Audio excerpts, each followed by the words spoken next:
When people ask, what was the strongest predator to ever live, it sounds like a simple question. But the truth is, strength isn't simple. Do you mean the predator with the hardest bite? Because if that's your definition of strength, Megalodon is the clear winner. Its jaws could generate more force than any animal before or since, enough to crush a whale's ribcage in a single strike. Estimates suggest its jaws could generate over 40,000 pounds of force, more than 6 times that of a modern great white. But maybe strength isn't just about raw force. Maybe it's about efficiency. How perfectly designed an animal was for killing. By that measure, Dunkleosteus deserves the crown. It had a bite on par with the Tyrannosaurus rex, but with razor-sharp bone plates instead of teeth that could slice through armor like a can opener. It could open its jaws so fast it created a vacuum, literally sucking prey into its mouth before the plates slammed shut. Pound for pound, it might have been the most efficient predator ever. Or perhaps strength means dominance on land. If so, then the T-Rex was unmatched. Its bite force was weaker than Megalodon's, but on solid ground, no animal challenged its rule. It was the apex predator of its world, feared by everything that shared its ecosystem. And what about longevity? Because if strength is measured by survival, then crocodiles are still the undefeated champions. They've been apex predators for over 200 million years, surviving mass extinctions that wiped out their rivals. So what does strongest actually mean? That's the problem. The word can bend depending on how you look at it, and that's why crowning a single winner is complicated. But it's also what makes the question worth asking. If we're going to talk about the strongest predator to ever live, we have to start with the obvious contender, Megalodon. The shark so big, its very name has become shorthand for nature on steroids. On paper, it's an easy case. Its jaws alone generated more than 40,000 pounds of force, 6 times the bite of a great white shark, and strong enough to crack through a whale's ribcage in one strike. Its bite carried the force of 4 pickup trucks bearing down on a single point, all concentrated into one devastating strike. But what made Megalodon terrifying wasn't just the numbers, it was how it used that power. Fossil evidence suggests it didn't bite at random, but aimed directly for the chest cavities of whales, crushing lungs and snapping ribs in a single strike. It was the prehistoric equivalent of a sniper's shot to the heart, and the proof is still with us today, in whale bones scarred with massive semicircular gouges, as if an ice cream scooper had carved into them. Its sheer size is almost hard to process. Megalodon stretched up to 60 feet in length, weighed more than 50 tons, and had a mouth wide enough to swallow 2 grown adults standing side by side. For early whales, which were massive mammals stretching 40 feet long that should have dominated their seas, the reality was harsher. They weren't rulers of the ocean at all, but prey. For millions of years, Megalodon wasn't simply powerful, it embodied dominance itself. Of course, its reign eventually ended. Oceans cooled, food sources dwindled, and the giant shark disappeared. But in its prime, by sheer bite force and size, nothing else on Earth compared. But maybe strength isn't just about size and power. Maybe it's about efficiency, the perfect balance between design and destruction. And if that's the case, then Dunkleosteus deserves a place in this fight. It lived 360 million years ago, long before dinosaurs. At first glance, it looks almost awkward, a hulking, armored fish with a blunt head, but that armor hid one of the most terrifying weapons in evolutionary history. Instead of teeth, Dunkleosteus had 2 plates of sharpened bone that worked like a guillotine. It could open and close those jaws in 1/50th of a second, fast enough to create a vacuum that literally sucked prey into its mouth. If you were within striking distance, the water itself dragged you into its bite.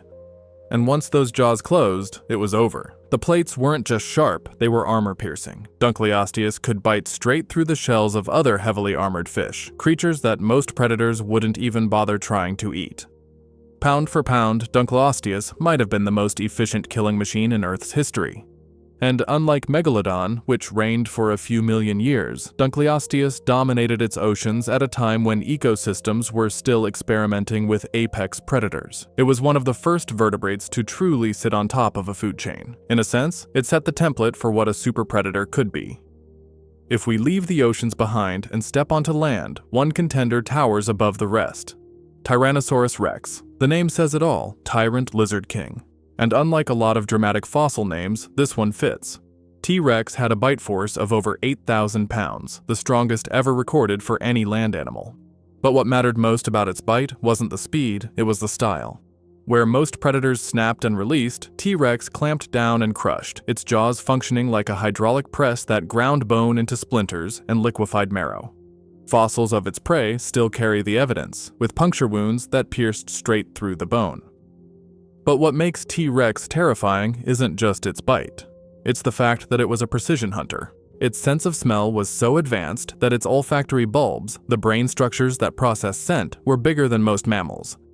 Add to that forward-facing eyes with hawk-level vision, and you had a predator that could smell you from miles away, then see you in high definition before you even realized it was there.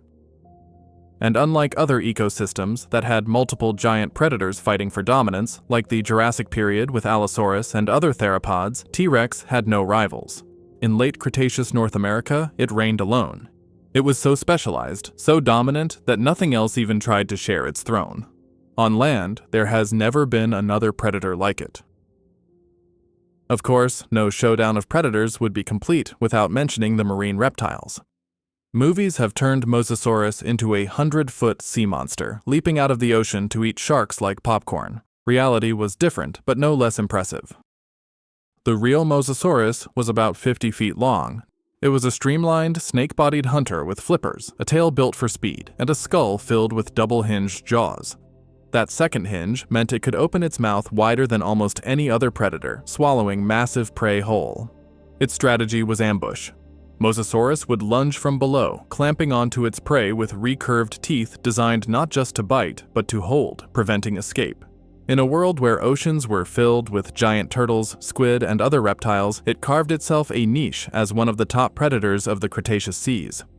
And if we zoom out to its cousins, the pliosaurs like Livyatan, the story gets even stranger. Livyatan was once thought to be over 80 feet long, thanks to miscalculations. But even at its real size of 30 to 40 feet, it was a nightmare. 4 flippers for speed, massive jaws for grip, and ambush tactics in deep water. Maybe not the strongest predator ever, but proof that the oceans have always bred monsters. And then there's Spinosaurus, a predator that still defies easy categorization. At up to 50 feet in length, it was longer than T-Rex, making it the largest land carnivore ever discovered. But where T-Rex was built for bone-crushing dominance, Spinosaurus looked almost alien. It had a crocodile-like snout filled with conical teeth, narrow jaws for gripping prey, and a towering sail along its back whose purpose is still debated. Recent research suggests it was semi-aquatic, more comfortable in rivers and swamps than in open plains. It likely preyed on fish, ambushing them the way modern crocodiles do, and may have waded into deeper waters to chase its meals. That makes Spinosaurus unusual among theropods. It wasn't strictly a land hunter, but it wasn't fully oceanic like Mosasaurus either. This hybrid lifestyle makes Spinosaurus harder to place in the conversation of strongest predator. T-Rex was the undisputed king of land. Megalodon and Mosasaurus were giants of the sea. Spinosaurus lived between worlds, capable of tackling fish and possibly even smaller dinosaurs, but perhaps never dominating its environment the way the others did. Still, its sheer size and unique adaptations keep it in the running. A predator that didn't fit neatly into one category, and for that reason, remains one of the most fascinating wildcards in this debate.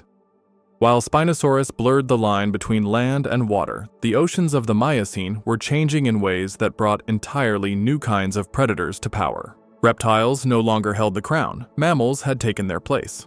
And some of them weren't the peaceful giants we know today. They were hunters, and among them was one so formidable it could stand beside Megalodon itself. Livyatan Melville, named after the biblical Leviathan and Herman Melville of Moby Dick fame, was one of the most terrifying predators to ever swim the oceans.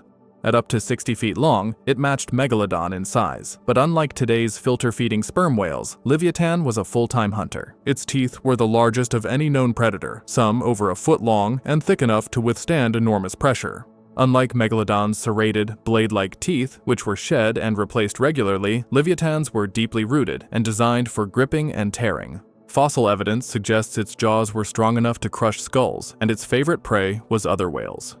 What makes Livyatan especially fascinating is that it lived at the same time and in the same waters as Megalodon. If Megalodon was the ocean's guillotine, Livyatan was the battering ram. It didn't have the same bone-crushing bite force, but it made up for it with rooted teeth built to tear and a mammalian metabolism that fueled long, relentless hunts. In its world, there may not have been a clear winner, only a rivalry that defined one of the most dangerous oceans Earth has ever seen. But if we're talking about strength in the long run, no one comes close to the crocodiles. They may not be the flashiest contender, but they're the most persistent. Their ancient cousins, like Deinosuchus, stretched over 30 feet long and weighed up to 10 tons, a crocodile capable of killing a dinosaur. Bite marks on fossilized bones suggest it regularly preyed on hadrosaurs, dragging them into rivers and crushing them under thousands of pounds of pressure. And then the asteroid struck. Dinosaurs vanished, pterosaurs fell, and the great marine reptiles disappeared. Yet crocodiles endured. The question is, why? Because their design was already perfect. They could live in swamps and rivers when ecosystems collapsed. They could eat almost anything: fish, mammals, carrion. They could even go months without food if they had to. They were ambush hunters when resources were plentiful, and scavengers when they weren't. Even today, they haven't given up their crown. The saltwater crocodile has the strongest bite force of any living animal, nearly 4,000 pounds, more than enough to crush bone like chalk. And the design hasn't changed much in 200 million years. When something works, evolution doesn't fix it. Crocodiles are proof that strength isn't always about flash. Sometimes it's about survival. So, who was the strongest predator to ever live? If you measure by bite force alone, the crown goes to Megalodon. Nothing else has ever come close to that kind of raw, bone-crushing power. But if efficiency is your metric, Dunkleosteus might have been even more terrifying. Pound for pound, no predator has ever packed that much destructive design into a single body. On land, T-Rex reigned as the undisputed tyrant. It wasn't the biggest carnivore in history, but it was the most specialized, a predator so advanced that it ruled its ecosystem with no rivals. And in terms of longevity, crocodiles are still wearing the crown. They've survived everything nature has thrown at them for over 200 million years, with a body plan so perfect it's barely changed since the time of the dinosaurs. And in terms of versatility, few predators were stranger than Spinosaurus, a hunter caught between land and water, built for a lifestyle no other dinosaur attempted. And it's hard to forget Mosasaurus, who in the seas stood as a reminder that reptiles once ruled the oceans with ambush and power. Lastly, in terms of rivalry, no predator matched Livyatan's place in history. It was a whale that hunted whales, a giant that shared the oceans with Megalodon, and a reminder that even among the largest creatures ever to live, there was always something powerful enough to challenge them. So who wins? If you had to pick one name, most roads lead back to Megalodon. By sheer size, power, and the dominance of its reign, it was the closest thing nature ever made to an unstoppable killing machine. But here's the truth. Strength isn't one thing. It never has been. Each of these predators was the strongest in its own arena. And maybe that's the real answer, that nature has never crowned one champion, but many. But what do you think? Which of these predators truly deserves the title of the strongest to ever exist? Let me know your pick in the comments below. Thanks for watching.